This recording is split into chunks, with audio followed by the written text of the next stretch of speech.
राधे राधे।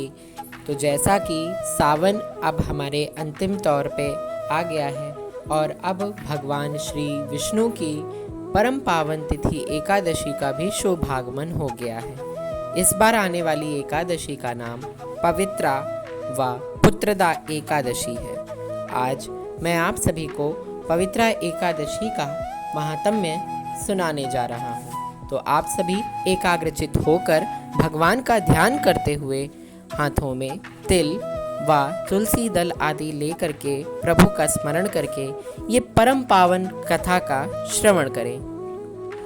पवित्रा एकादशी महात्म्य।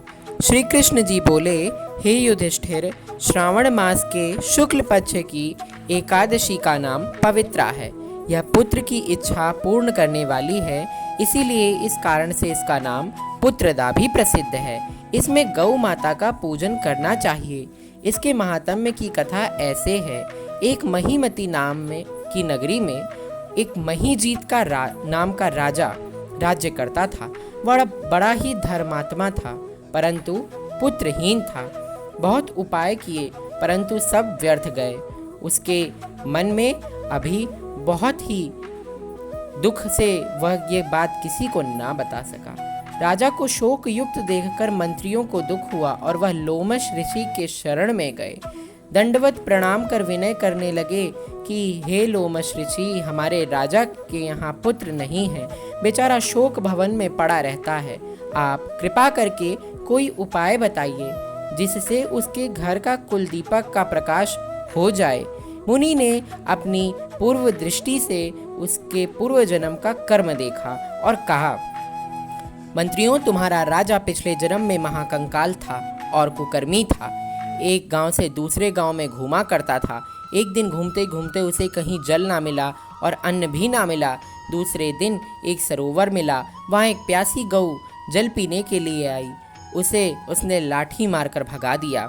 उस महापाप से तुम्हारा राजा निसंतान है और जिस दिन वह भूखा प्यासा रहा, रात्रि को चलते चलते उसका भगवान का ध्यान करते हुए जागरण भी हो गया। भूखा तो था ही, भगवान को स्मरण कर कर वो भोजन मांगता था। उस दिन श्रावण शुक्ल एकादशी का व्रत उससे भूल से ही हो गया, परंतु वह दूध पुत्र और धन देने वाली पुत्रदा एकादशी भी थी, जिसके उसके प्रभाव से राजा को राज्य और सुख सुविधा तो मिल गई, परंतु गौ माता के श्राप से उसे संतान की प्राप्ति नहीं हुई।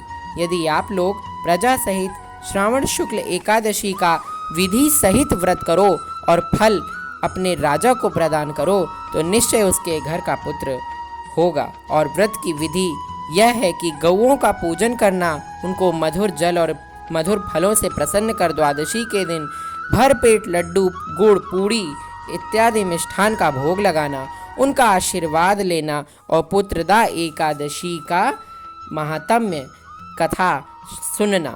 मुनि की शिक्षा से मंत्रियों ने प्रजा सहित और राजा ने परिवार सहित पुत्रदा एकादशी का व्रत कर रात्रि को कीर्तन किया और गौओं का पूजन कर पुत्र की प्राप्ति करी। तो ये थी भगवान श्री कृष्ण के पुत्रदा एकादशी की व्रत कथा। भगवान श्री कृष्ण की जय। राधे राधे। यह वीडियो पसंद आए तो इसे लाइक करिए, कमेंट करिए। कमेंट्स में राधे राधे जय श्री कृष्णा अवश्य लिखिए। हरे कृष्णा।